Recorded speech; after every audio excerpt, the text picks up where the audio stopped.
So yun, ngayon no, mga kababayan, tumbukin natin yung susunod natin topic. Nako, eto ha, mga boss chief amo, sir. Etong susunod nating topic, mukhang yari sila dito.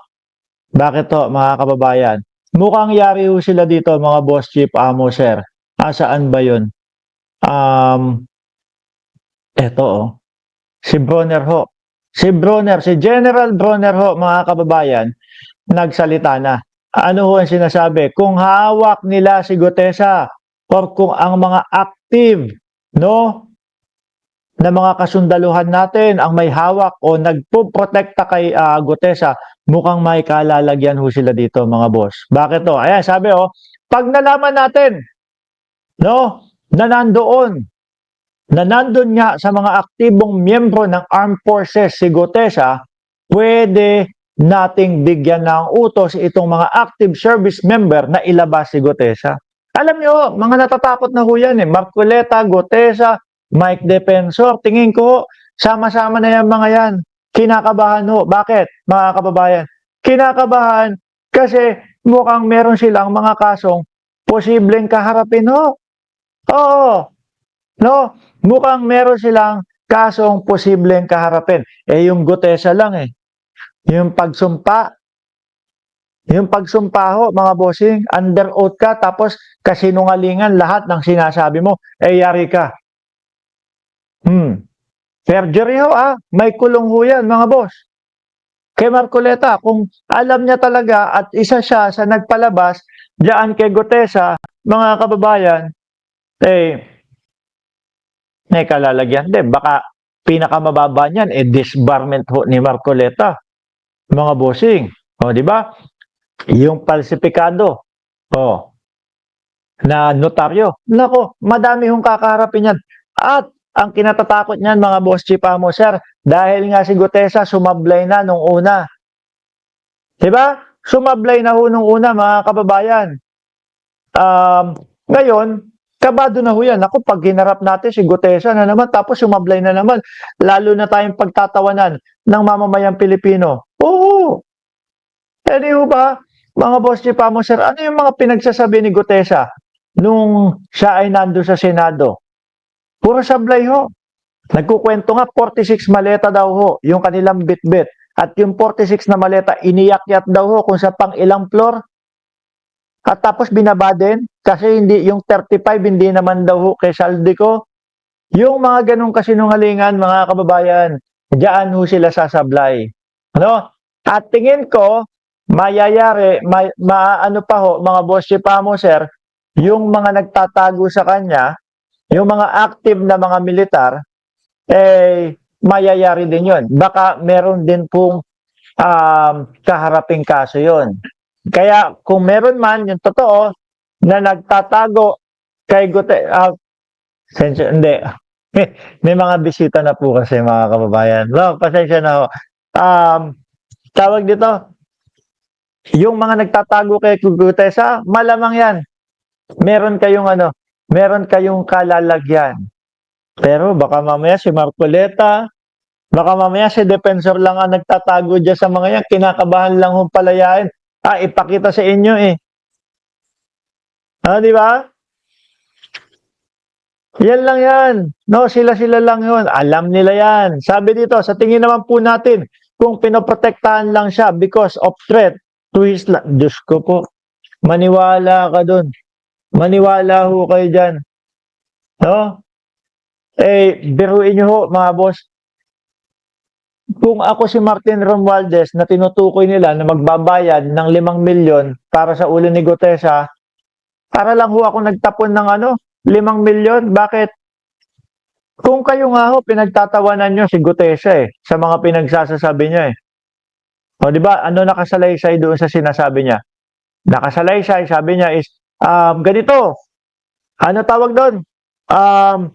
Doon sa salaysay niya na minotaryo daw na peke, kailangan niya ng witness protection program. Tapos yung doon naman sa sinabi niya, ng bibig niya, hindi naman daw. Kasi may baril naman daw siya. O niloloko tayo.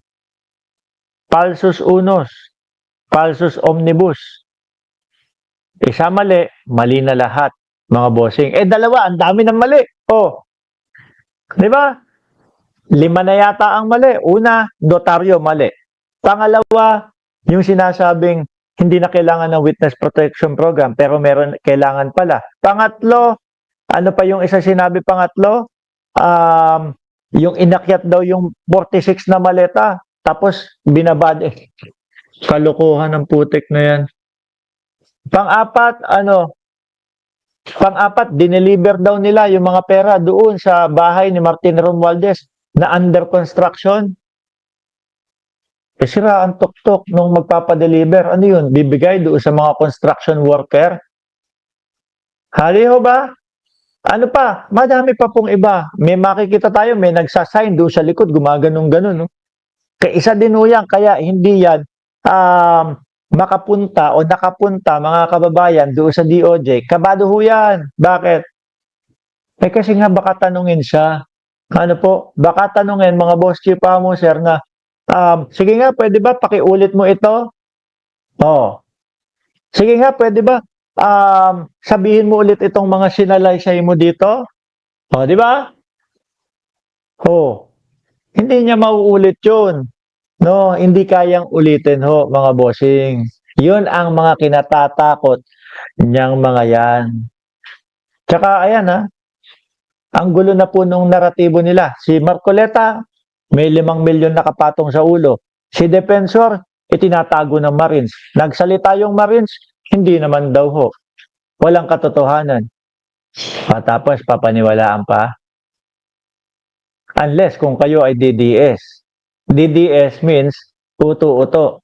Madaling mapapaniwala. Gullible. Ano ba? Gullible na lang ho ang maniniwala dyan sa mga yan, mga boss. Gullible na lang ho yung mga tao na magpapauto sa mga yan. Yun yung kung yun yung 2,000 piso pababa na kuryente ng si Marcoleta na yan, natupad ba? Ginamit niyang pangako nung panahon ng eleksyon, 2,000 pababa na kuryente mo sa Meralco. Libre niya na. Nangyari ho ba? Wala. Hindi na binabanggit ngayon. Kasi panalo na ho, mga bossing. Panalo na ho. Kaya ganyan yan. No? Tapos, tingnan mo nga kung sino yung sabi ni Marcoleta. Pinaka-credible na witness, si Gutesa. Akala ko ba yung Diskaya? Bakit ngayon Gutesa na? Sila po yung talagang merong script. Sila po yung talagang merong sinusundan na pahina upang sa ganun, pabagsakin si Romualdez. Lahat po ng ibinintang nila kay Romualdez, mga kababayan, hanggang ngayon po, ni isa, walang napakitang ebidensya. Walang naipakitang ebidensya, mga bossing. Sinimulan nila 2 years ago. Banat ng banat hanggang ngayon wala. Baka sabihin nila, wala na nga sa wala na bilang hindi na siya House Speaker. Bakit to? Kasi may delikadesa yung tao. May ini-issue kayo sa kanya, may sinasabi kayo sa kanya, sige, meron akong delikadesa, bababa ako sa pagka-speaker. Hindi kagaya ng mga Duterte, si Sara, kompleto ang ebidensya, pero sobrang kapit pa din doon sa kanyang posisyon. Di ba? Hindi papakawalaan yung mga posisyon nila. Alam niyo po, mga boss, panalo ho tayo dito sa nangyayari sa ating bansa. Kasi po, kaya nalugmok na ang ating bansa dahil sa korupsyon. At ito, meron tayong presidente ngayon na lumalaban sa korupsyon. Walang takot. Chavit Singson. Sila Joel Villanueva, ngayon iniimbestigahan. Lahat-lahat po yan, mga boss. Yung mga bilyar, lahat-lahat po yan. Sino ba mga bumangga dati dyan? Wala. Miski si Duterte, hindi binanggayan. Kaya hindi na nila ngayon matawag na weak president si Pangulong Bongbong Marcos, mga boss. Hindi na. Bakit to? Ayan, no, tingnan nyo, may mga kinakalagyan sila. Kaya nga maingay si Chavit ngayon eh. Maingay kasi, bakit? Malapit na ding makulong. Oh. Dahil nadadawit doon sa mga conflict of interest doon sa Narvacan. Oh. Yun lang po yun, mga boss. Diba? Yun lang po yun.